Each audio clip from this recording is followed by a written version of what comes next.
महाराजा सूरजमल और हंसिया रानी की अमर प्रेम और वीरता की गाथा।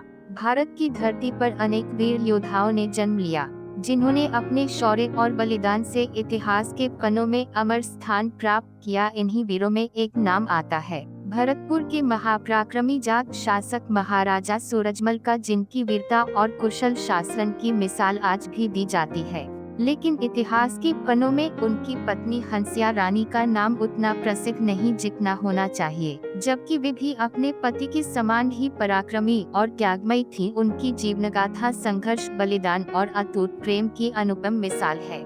महाराजा सूरजमल का प्रारंभिक जीवन और उत्थान। महाराजा सूरजमल का जन्म 13 फरवरी 1707 को राजा बदन सिंह के घर हुआ। वे बचपन से ही कुशाग्र बुद्धि के थे और युद्धकला में विशेष रुचि रखते थे। उनके पिता बदन सिंह ने उन्हें बचपन से ही घुड़सवारी, तलवारबाजी और प्रशासनिक कार्यों की शिक्षा दी। जाटों की भूमि भरतपुर उस समय मुगलों, अफगानों और मराठों के निरंतर हमलों से जूझ रही थी। ऐसे में सूरजमल का बचपन संघर्षों के बीच बीता, लेकिन उनकी वीरता और दूरदर्शिता ने उन्हें शीघ्र ही एक महान योद्धा बना दिया। बड़े होते ही उन्होंने अपने पिता के अधीन रहकर कई युद्धों में भाग लिया और अपनी बहादुरी का परिचय दिया। जब उनके पिता बदन सिंह वृद्ध हो गए तो उन्होंने सूरजमल को अपना उत्तराधिकारी घोषित कर दिया और 1756 में वे भरतपुर के महाराजा बने। हंसिया रानी का परिचय और विवाह।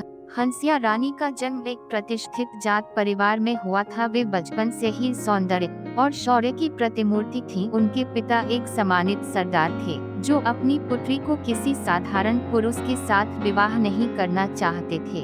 जब महाराजा सूरजमल की वीरता और न्यायप्रियता की चर्चा चारों ओर फैली तो हंसिया रानी के परिवार ने उनसे विवाह का प्रस्ताव रखा। महाराजा सूरजमल और हंसिया रानी का विवाह राजसी ठाट-बाट से हुआ, लेकिन यह विवाह केवल एक राजनीतिक गठबंधन नहीं था, बल्कि इन दोनों के बीच सच्चे प्रेम और सम्मान का भाव था। हंसिया रानी न केवल एक स्नेहमयी पत्नी थी, बल्कि एक साहसी महिला भी थी, जिन्होंने अपने पति के हर निर्णय में उनका साथ दिया। मुगलों और मराठों से संघर्ष।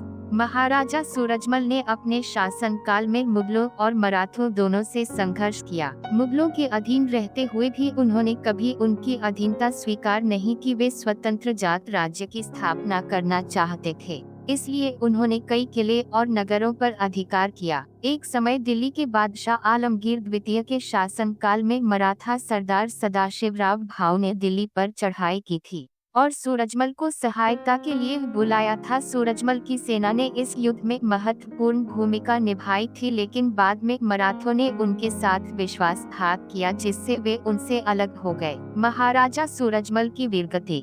सन 1763 में जब सूरजमल दिल्ली विजय की योजना बना रहे थे, तब नजीबुद्दौला और अफगानों की सेना से उनका सामना हुआ। इस युद्ध में वे वीरगति को प्राप्त हुए। उनकी मृत्यु के बाद भरतपुर की स्थिति अत्यंत नाजुक हो गई। राज्य पर बाहरी आक्रमणकारियों की नजर थी और शासन व्यवस्था डगमगाने लगी। हंसिया रानी का संघर्ष। अपने पति की मृत्यु के बाद हंसिया रानी ने विलाप करने के बजाय अपने राज्य को बचाने का संकल्प लिया। उन्होंने अपने पति के स्वाभिमान और उनके द्वारा स्थापित किए गए राज्य की रक्षा के लिए स्वयं मोर्चा संभाला। वे सैनिकों का उत्साहवर्धन करने लगी और स्वयं युद्ध क्षेत्र में उतर आई।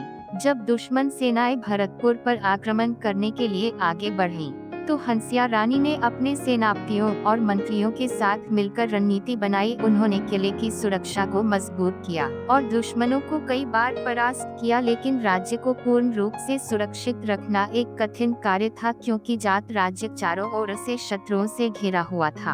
हंसिया रानी की कूटनीति और वीरता। हंसिया रानी केवल तलवार चलाने में ही निपुण नहीं थी, बल्कि उनकी कूटनीतिक समझ भी अत्यंत अद्भुत थी। उन्होंने अपने विरोधियों को परास्त करने के लिए कुछ महत्वपूर्ण निर्णय लिए और अपने राज्य को बचाने के लिए अन्य राज्यों से गठबंधन किया। वे जानती थीं कि अकेले लड़कर राज्य को अधिक दिनों तक बचाया नहीं जा सकता, इसलिए उन्होंने अन्य जाट सरदारों से संपर्क किया और उन्हें अपने पक्ष में किया। उन्होंने मुगलों और अफगानों के खिलाफ छापामार युद्ध की नीति अपनाई। उनकी इस रणनीति से दुश्मनों को भारी नुकसान उठाना पड़ा और वे भरतपुर को पूरी तरह से अपने नियंत्रण में नहीं ले सके।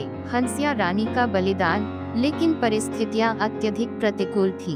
अंततः जब उन्होंने देखा कि राज्य को बचाना असंभव हो रहा है, तो उन्होंने अपने शेष सैनिकों के साथ अंतिम युद्ध लड़ा। यह युद्ध उनके जीवन का सबसे कठिन युद्ध था। उन्होंने अपने घोड़े पर सवार होकर शत्रु सेना पर हमला किया और अनेक दुश्मनों को मार गिराया, लेकिन अंततः वे शत्रुओं से घिर गईं और वीरगति को प्राप्त हुई।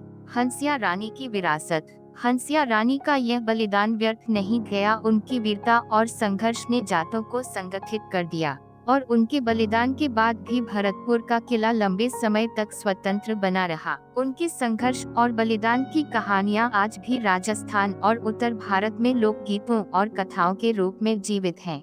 महाराजा सूरजमल और हंसिया रानी की प्रेम कहानी केवल एक प्रेम कथा नहीं थी, बल्कि यह त्याग, समर्पण और वीरता की अनुपम गाथा थी। उन्होंने न केवल अपने राज्य को सुरक्षित रखने के लिए संघर्ष किया, बल्कि आने वाली पीढ़ियों के लिए भी एक मिसाल कायम की। उनकी यह कहानी हमें सिखाती है कि प्रेम केवल सुखद क्षणों में एक दूसरे का साथ देने का नाम नहीं है, बल्कि कठिन परिस्थितियों में भी एक दूसरे के आदर्शों और विचारों के प्रति अडिग रहने का नाम है। सूरजमल और हंसिया रानी की यह गाथा युगों युगों तक प्रेरणा देती रहेगी।